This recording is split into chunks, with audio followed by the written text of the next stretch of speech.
একদম শুভেন্দু বাবু বলেছিল যে তাদেরকে ক্ষমতায় নিয়ে আসলে উত্তরপ্রদেশ আর বিজেপি শাসিত রাজ্যের মতো পেট্রোল ডিজেলের দাম হবে। আচ্ছা, কোথায় এই প্রশ্নটা তো শুভেন্দু বাবুকে আমরা করছি। এই প্রশ্নটা না জোরালো ভাবে হয়, সেই জন্যই কখনো বলছে মাদ্রাসা বন্ধ করে দেবো, কখনো বলছে মাইকে আজান। কি বলেছিল একটা বক্তব্যে, যখন কি হবে ভাইজান কি থাকবে, আজকে সে কোথায় মুখ লুকিয়ে বেড়াতে হচ্ছে। ভাঙনের মানুষের ভোট লুট করেছিল এই ভোট চোর শওকত, ভোট লুট করে ওকে জিতিয়েছিল। যারাই বলেছিল আইএসএফ কে অমুক দলের দালাল, তারাই দেখুন আজকে বিজেপির পাচার চিকি।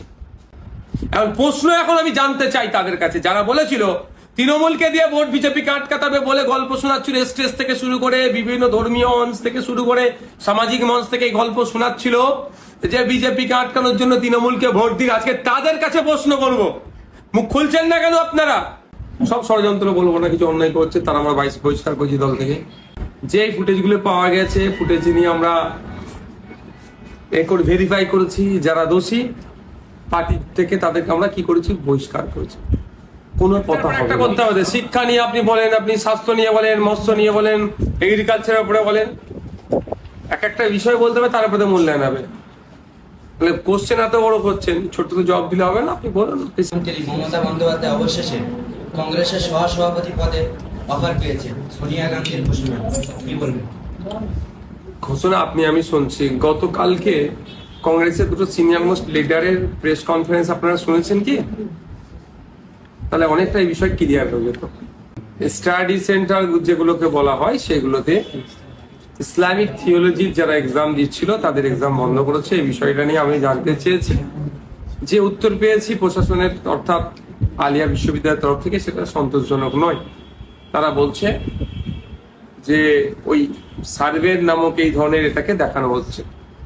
আমরা তাদের কাছে আহ্বান করছি দ্রুততার সাথে এই যে সংকটময় পরিস্থিতি চলছে সেটাকে মোচন করতে হবে। আমি এতটুকু কথা বলবো, যারা পরীক্ষার্থী আছে 11টার স্টাডি সেন্টারে, তাদের জন্য আমরা ভাবছি, তাদের হয়ে লড়াই আমরা করেছি, আগামী দিনেও লড়বো, যে কোনো মতেই তাদের সার্টিফিকেট না অবৈধ হয়, এক নম্বর কথা। দ্বিতীয়, যে মধ্যিখানে এক্সাম তাদের বন্ধ হয়ে গেছে, এটা যাতে কন্টিনিউ হয় তার ব্যবস্থা দ্রুততার সাথে যাতে হোক তার ব্যবস্থা আমরা করছি।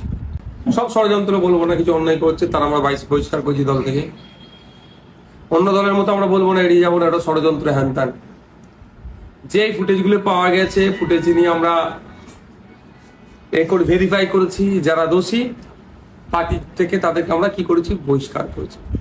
কোনো কথা হবে না। ভাঙড় সহ রাজ্যের মানুষ আজকে আমাদের দিকে তাকিয়ে আছে। ভাঙড়ের মানুষ দ্বিতীয়বারের জন্য আমাকে নির্বাচিত করে পাঠিয়েছে আমার স্বচ্ছতার জন্য, দুর্নীতি না থাকার জন্য। যদি কি আমাদের পার্টিদের থেকে দুর্নীতি করবে, তাহলে পার্টিতে তার কোনো জায়গা নেই। আর কিছু একটু হলেই রং চড়িয়ে আমাদের বিরুদ্ধে হচ্ছে, এটা স্বাভাবিক ব্যাপার হবে। দেখুন, আপনাকে বলি, রাজনীতি চ্যালেঞ্জ অনেক কিছু আছে, চ্যালেঞ্জ প্রতিটা পদক্ষেপে নিতে হয়। একটা আমি অনেক আগে বক্তব্য দিয়েছি, বারবার ওরা বলবে, বারবার এটা বলে সময় নষ্ট করবো না। আমি দুটো তথ্য দেব। প্রথম তথ্য হচ্ছে, মাদ্রাসায় যে টিচার আছে 40 to 50% নন মুসলিম টিচার। মাদ্রাসায় যে স্টুডেন্টস আছে 18 থেকে 20% হচ্ছে নন মুসলিম টিচার স্টুডেন্টস। দ্বিতীয় কথা হচ্ছে, আপনারা দেখেছেন অলরেডি পশ্চিমবাংলায় স্কুল এডুকেশন দপ্তরের যিনি মন্ত্রী, তার স্ত্রী হাই মাদ্রাসা একজন টিচার। যদি মাদ্রাসা শিক্ষা ব্যবস্থা যদি কোনো ধ্বংসাত্মক হয়, মাদ্রাসা শিক্ষা ব্যবস্থা নাকি খারাপ তাদের নজরে, তাহলে খারাপ করার পিছনে প্রায় 40 থেকে 50% নন মুসলিম টিচারকে তাহলে ওরা দায়ী করছে। এগুলো হচ্ছে পেট গরমে কথা বলছে, কিছু তো বলে মানুষকে রাখতে হবে। আজকে 1-2 মাস সেই সরকারটা হয়ে গেল, এখনো পর্যন্ত সরকারি কর্মচারীদের হকের ডিএটা ঠিক মতো বুঝে নিতে পারলো না। কোনো কথা আছে? শূন্যপদ পূরণের কথা বলে গল্প শোনালেও এখনো এক্সামের কোনো কিছু কন্ডাক্ট করার কিছু আপনারা দেখতে পাচ্ছেন? এই নিয়ে কোনো চর্চা নেই। কি করতে হচ্ছে, এই থেকে মানুষকে মন ভুলানোর জন্য হিন্দু মুসলমানের খেলা, তাহলে মানুষ এটাকে নিয়ে মেতে থাকে। একদম শুভেন্দু বাবু বলেছিল যে তাদেরকে ক্ষমতায় নিয়ে আসলে উত্তরপ্রদেশ আর বিজেপি শাসিত রাজ্যের মতো পেট্রোল ডিজেলের দাম হবে। আচ্ছা, কোথায় এই প্রশ্নটা তো শুভেন্দু বাবুকে আমরা করছি। এই প্রশ্নটা না জোরালো ভাবে হয়, সেই জন্যই কখনো বলছে মাদ্রাসা বন্ধ করে দেবো, কখনো বলছে মাইকে আজান, কখনো এই গল্প করে এই প্রশ্নকে ডাইভার্ট করার চেষ্টা করছে। মূল ইস্যু হচ্ছে সেই ইস্যু থেকে সরানো হচ্ছে। গ্যাসের দাম আপনি জানেন আজকে কমার্শিয়াল গ্যাস কোথায় গেছে, বাণিজ্যিক গ্যাসের দাম রান্না আর যেটা বাড়িতে যেটা আমরা ব্যবহার করছি গ্যাস পাওয়া যাচ্ছে না, এনে কারো প্রশ্ন নেই। পেট্রোল ডিজেলের দাম বেড়ে যাচ্ছে, কোনো প্রশ্ন নেই। ডলারের দাম বেড়ে যাচ্ছে, কোনো প্রশ্ন নাই। প্রশ্ন হচ্ছে কি হিন্দু মুসলমান নিয়ে এখন খেলা মাতিয়ে রেখেছে। যখন ঘরে আছি তো আমরা, যখন ঘোর কেটে যাবে বুঝতে পারবে যে আমরা কোন জায়গায় দাঁড়িয়ে আছি। কে বললো? মমতা ব্যানার্জি তো রেল চালিয়ে দিয়েছিল 2019 সালে লোকসভা নির্বাচনে। হাওড়া জেলার জগৎবল্লভপুরে একটা শ্রীরামপুর লোকসভা কেন্দ্রের প্রার্থীর হয়ে তৃণমূলের প্রচারে এসে তো রেল চালিয়ে দিয়েছিল। আপনারা ভুলে গেছেন যে আমরা রেল স্টেশন করে যে রেল চলছে, চালিয়ে দিয়েছিল রেল, যেরকম গল্প ছিল। আর আজকেও আমার মনে হয় সেটা গল্প, যতক্ষণ না পর্যন্ত রেল লাইন পাচ্ছে আমরা গল্পের মনে করব। তবে হ্যাঁ, এটা বলে রাখছি, এটা কেউ না ক্রেডিট নিতে পারে যে এই নতুন বিজেপি সরকার পশ্চিমবঙ্গে এসে রেলটা করছে না। ডানকুনি থেকে ফুরফুরা শরীফ, বারুইপাড়া থেকে ফুরফুরা শরীফ, তারকেশ্বর থেকে ফুরফুরা শরীফ, এই 3টে লাইন অনেক আগে থেকে প্রস্তাব ছিল। সে দ্রুততার সাথে এই 3টে লাইন হোক, এটা চাইবো। সেই রেল লাইন হওয়ার জন্য যদি রাজ্যের মুখ্যমন্ত্রী সহযোগিতা করেন, অবশ্যই ধন্যবাদযোগ্য কাজ হবে। ধন্যবাদ আমরা জানাবো। অনেক আগেই এরা বলেছিল এই ধরনের কথা, আমরা দেখেছি তো। ইডি সিবিআই নোটিশ দিয়েছে সকালবেলা, বিকালবেলা বিজেপি ঝান্ডা ধরে নিয়েছে, নোটিশ দেওয়া বন্ধ হয়ে গেছে। এটা কি নতুন কথা নাকি? ওয়াশিং মেশিন তো বিজেপি। তবে এর রিয়াকশন পাবলিক আগামী দিনে। ওই বলুন না, একটা কে আছে বাংলার যাদবপুরের লোকসভা থেকে দাঁড়িয়েছিল, কি গল্প শুনেছিল? আমি নামও নিতে ঘৃণা বোধ করছি এখন। কি বলেছিল একটা বক্তব্যে, যখন কি হবে, ভাইজান কি থাকবে, আজকে সে কোথায় মুখ লুকিয়ে বেড়াতে হচ্ছে। বাংলার মানুষের ভোট লুট করেছিল এই ভোট চোর শওকত, ভোট লুট করে ওকে জিতিয়েছিল। আজকে বাংলার মানুষ ক্ষমা থেকে করবে না। যারাই বলেছিল আইএসএফ কে অমুক দলের দালাল, তারাই দেখুন আজকে বিজেপির পাচার চিকি। আইএসএফ তার নিজস্ব গতিতে চলছে। এখন প্রশ্ন এখন আমি জানতে চাই তাদের কাছে, যারা বলেছিল তৃণমূলকে দিয়ে ভোট বিজেপিকে আটকাতাবে বলে গল্প শোনাচ্ছিল, স্টেজ থেকে শুরু করে বিভিন্ন ধর্মীয় মঞ্চ থেকে শুরু করে সামাজিক মঞ্চ থেকে এই গল্প শোনাচ্ছিল যে বিজেপিকে আটকানোর জন্য তৃণমূলকে ভোট দিন। আজকে তাদের কাছে প্রশ্ন করব, মুখ খুলছেন না কেন আপনারা?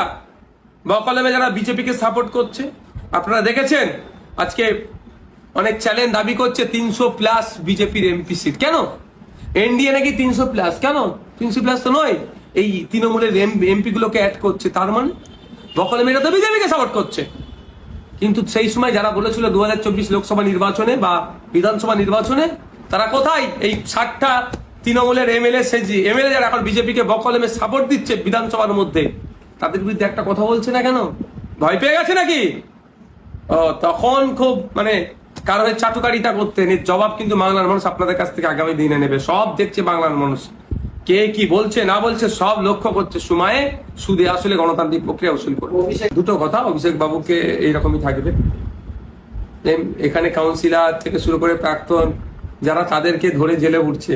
আর দিল্লিতে এমপি গুলোর সাথে সেটিং করছে, রাজ্যে এমএলএ গুলোর সাথে বকলমে সেটিং করছে। দেখলাম তো কদিন আগে রথীন ঘোষ মহাশয় নাকি শুভেন্দু বাবুর সাথে দেখা করতে গিয়েছিল, একটা খবর ছিল, তুমি বুঝতে পারছেন? আর যে রথীন ঘোষ সাহেবের সম্পর্কে নাকি অভিযোগ আছে তিনি রেশন টেশন হিসাব নাকি সব দুর্নীতির সাথে তিনি নাকি যুক্ত, এই ধরনের একটা অভিযোগ ছিল। জানি না সত্য মিথ্যা কি আছে, বুঝতে পারছেন? আর কোনো সে জাহাঙ্গীর খান হোক আর বনি হোক আর যেই হোক না কেন, কাউকে এই অর্ধলঙ্ঘ করে এই ধরনের ঘোরানোর আমি চরম বিরোধী। কারণ এটা দেশের কৃষ্টি কালচার আইনের পরিপন্থী, এটা আমার বিরোধিতা করছে। আমরাই তাকে স্কট করে বের করে আমাদের অঞ্চল নেতৃত্ব তার বাড়িতে পৌঁছেছে। আমি আমাদের রাজ্যের যিনি sports and youth services minister হয়েছেন তাকে আমরা জানাচ্ছি অবিলম্বে তাকে যেমন তার এই অসামান্য কৃতিত্বের জন্য তাকে যেমন সংবর্ধিত করতে হবে, সাথে সাথে আগামী দিনে আরো ভালো প্র্যাকটিস করে আরো ভালো রেজাল্ট, সিনিয়র লেভেলে তিনি আরো ভালো রেজাল্ট করতে পারে, তার জন্য প্রশিক্ষণে যাতে ব্যবস্থা করা হয়। এই মর্মে আমি ডক্টর মাননীয় ইন্দ্রলীন মহাশয়কে আমি অর্থাৎ যিনি আমাদের স্পোর্টস মিনিস্টার তাকে জানাচ্ছি। দেখুন এই মর্মে একটু কথা বলে রাখি, আমি ভাঙড়ে স্পোর্টস কমপ্লেক্স তৈরি করার কথা আমি প্রস্তাব রেখেছিলাম। এই এলিমেন্টস গুলোকে সঠিক কাজে লাগানো যাবে।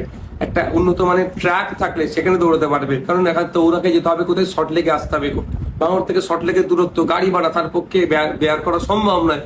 তো যদি ভাঙড়েই থাকে সহজে সেখানে এসে এই ধরনের তহুরার মতো হাজার হাজার ছেলে মেয়েরা আছে, পিউঢালি বক্সার, এই ধরনের প্রচুর বুলবুল সাজানো বুলবুল আছে, বিশেষভাবে সক্ষম হওয়ার পরও তিনি একটা ব্যাডমিন্টন হল লেভেলে মানে ইন্টারন্যাশনাল লেভেলে তিনি গোল্ড নিয়ে এসেছেন দেশের জন্য। তো এই সমস্ত বিষয়গুলো আমি চেষ্টা করছি। রাজনৈতিক আমি একটা কথা বলি, এগুলো সব হচ্ছে আই ওয়াশ।